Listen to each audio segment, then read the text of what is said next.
For bills receivable and bills payable book. Question number 18. Explain briefly about bills receivable book with its format and example. ठीक है, अपने को total subsidiary book कितने रहते? 8 रहते.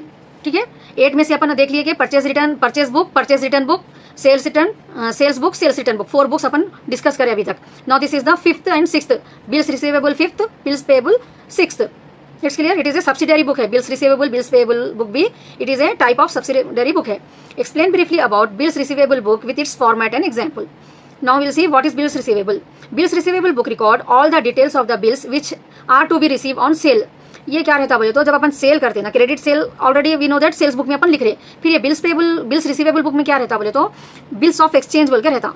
ठीक है, क्रेडिट में अपने को कैश आने का रहता है. वो जब भी जितना भी सोल्ड करें ना आप, अगर अपने को cash in future cash receive करने का है तो वो सेल्स बुक में रिकॉर्ड होता. It's clear. ये भी सेल्स से रिलेटेड रहता, लेकिन इसको बिल्स रिसीवेबल बुक में क्यों लिखते हैं देखिए. इसमें अपने को एक टॉपिक रहती बिल्स ऑफ एक्सचेंज बोल के. बिल्स ऑफ एक्सचेंज का मतलब क्या रहता है, थोड़े बिजनेसमैन जो रहते ना वो लोग जो है सो इंस्टेड ऑफ कैश एक बिल ड्रॉ कर दे. ठीक है, ये एक लीगल डॉक्यूमेंट रहता. तो अपने को कितने बिल्स रिसीव करना है, सेल करे जब ड्रॉ करते वो. ठीक है, तो वो अगर इंस्टेड ऑफ कैश की जरूरत है तो बैंक से जाके डिस्काउंट भी कर सकते हैं. 3 मंथ्स का बिल है तो उसको टाइम वेट करने की जरूरत नहीं है, अपन इमीडिएटली कैश से भी डिस्काउंट कर सकते हैं. ये एक लीगल डॉक्यूमेंट रहता. ठीक है, तो वैसा अगर अपन सेल करके ऐसा कुछ एग्रीमेंट कर रहे, एक बिल ड्रॉ कर रहे अगर, तो ये बिल्स रिसीवेबल बुक में लिखना रहता कि कितना अमाउंट अपने को रिसीव करना है पर्टिकुलर सेल करे बोल के अपन. It's clear. What is bills receivable? Bills receivable book records all the details of the bills. कई की डिटेल रहती है उसके अंदर, बिल्स की डिटेल रहती है. कई के बिल रहते हैं वो which are to be received on sale. Upon credit sale करे तो जो बिल के पैसे आने का है अपने को उसकी डिटेल रहती है इसमें. Now what is the format?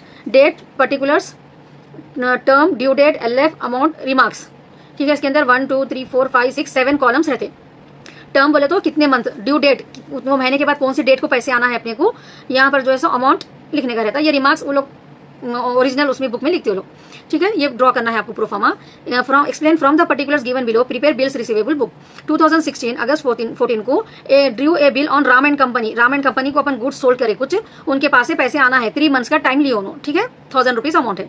सो देखिए अब यहाँ पर डेट 2016, किसको पर्टिकुलर्स में फ्रॉम होम रिसीव, किसके पास से बिल आने का है, उनका नाम राम एंड कंपनी. टर्म कितने मंथ्स का बिल है यहाँ पर लिखना रहता है, टर्म में 3 मंथ्स का. अब ये अगस्त 4 को कैलकुलेट करें ना उन्होंने, तो अगस्त से लेके मई 3 मंथ्स का बिल है ना, अगस्त से लेके सितंबर, अक्टूबर, नवंबर 4 तक होता टाइम. लेकिन ये बिल में जो है ना 3 डेज टाइम रहता है, ग्रेस डेज बोलते हैं उसको.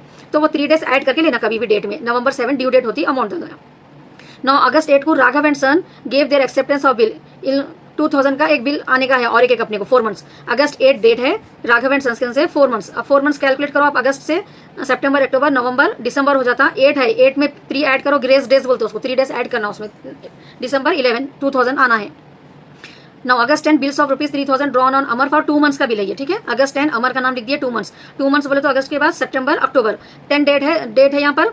3 डेज ग्रेस डेज ऐड करे तो अक्टूबर 13 3000 अमाउंट. अब ये पूरों को ऐड कर लो आप. 6000 बिल्स अपने को आना है बल्कि इमीडिएटली मालूम हो जाता बिल्स रिसीवेबल बुक को देखते ही अपने को. Now next, what is bills payable book, how it's format is prepaid, explain it with example.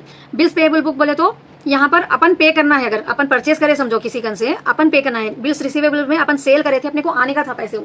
ठीक है, वो बिल के पैसे. ये बिल ऐसा रहता बिल्स पेएबल बोले तो ये बिल अपन पे करने का रहता. ठीक है, bills payable book records all the details रहती इसमें बिल की, जो भी अपने को पे करना है कस्टमर्स को. ठीक है, नाउ फॉर्मेट इसका date, particulars, term, due date, LF same, no difference, कुछ भी डिफरेंस नहीं है आपको. खाली heading bills receivable, bills payable, बस वही दोनों का प्रोफार्मा सेम है. Now we'll see the example. From the following information, prepare bills payable books of Rajesh. 2016 में Rajesh accepted A bill of 4000 from Bharat. ठीक है, यहाँ पर नाम देखिए, राजेश एक्सेप्ट करे बिल फ्रॉम भरत के पास है 2 मंथ्स. तो अपन किसको पे करना है वो, ये राजेश की बुक है. ये बुक राजेश की है. राजेश की बुक में राजेश का नाम नहीं लिखते यहाँ पर. किसको पे करना है उनका नाम लिखना. It's clear. राजेश एक्सेप्टेड करे ये बिल, लेकिन इनको पे किसको करना है, भरत को करना है. तो 2016 मई टू भरत का नाम लिखना है यहाँ पर. 2 मंथ्स का बिल है. 2 मंथ्स बोले तो मई के बाद जून, जुलाई. 3 डेज ऐड करो, जुलाई 5 ड्यू डेट. ठीक है, अमाउंट कितना था 4000. मई 6 को Rama Drew A bill 3 months for 3000 which accepted by the Rajesh. ये अपन राजेश की बुक में बना रहे, राजेश का नाम नहीं आना रहता अपने को. ठीक है, नो किसको पे करना है वो पार्टी का नाम आना रहता. सो रामलाल को पे करना है उन्होंने. मई 6 रामलाल का नाम लिखना.